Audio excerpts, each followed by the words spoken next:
دا ډېر د افسوس مقام دی. مونږ وایو که نه زموږ په رزق کې برکت نشته، مونږ وایو زمونږ په چهرې کې نور نشته، مونږ وایو زمونږ بچي نافرمانه دي، مونږ وایو زمونږ په بدن کې طاقت نشته.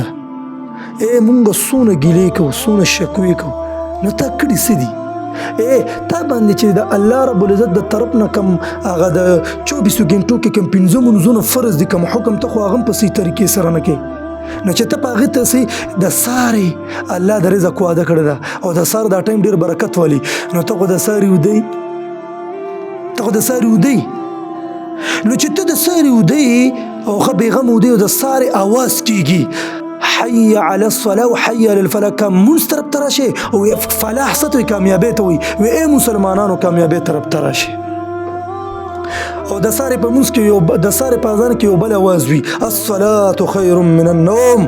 دا مونځ چې دی که نه دا د خیر دی، دا خیر دی، دا بهتر دی د څه نه؟ من النوم نه، دا د خوب نه دا مونځ بهتر دی. پاسه مسلمانه پاسه. مونږ بیا هم په بل طرف وړو بس مونږ وایو زموږ په رزق کې برکت نشته. څنګه به د ستا په رزق کې برکت وي؟ ته الله رزق د چا په لاس کې دی؟ تاسو ما د چا په لاس کې دی؟ او د مونځ چا فرض کړی دی؟ دا د چا حکم دی؟ نو چې ته مونځ نه کوې نو څنګه به د ستا په رزق کې برکت وي؟ د ستا په بدن کې به طاقت د کوم ځای نه راځي؟ د ستا په مخ کې به نور د کوم ځای نه راځي؟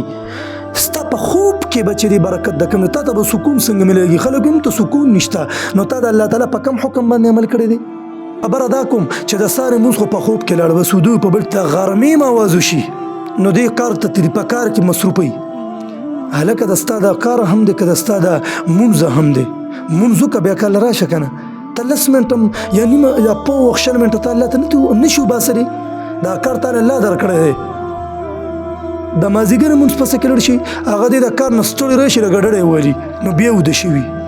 د ماښام مونځ پسې کې راشي یې چکر له وتي جي ملګرو سره ناستې داسې چمن طرف ته داسې اخوا ورغلي، او د ماسخوتنې مونځ پسې کې بس هغه جي لیټ چکر لتلی جي لیټ راشي که نه لیټ راشي، نو مطلب دا چې لکه هغه هم قضا شي.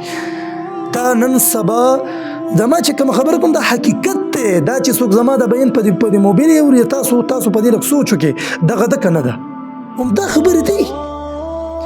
د شپې لیټ ویده شي بس بیا سهار مونځ به څه نو ګوره بچې مونځ دا هم عبادت دی. ځکه خو پیغمبر فرمایي چې د قیامت په ورځ باندې به لومبی چې کله حساب کتاب شروع کېږي لومبی تپوس به د مونځ په باره کې کېږي.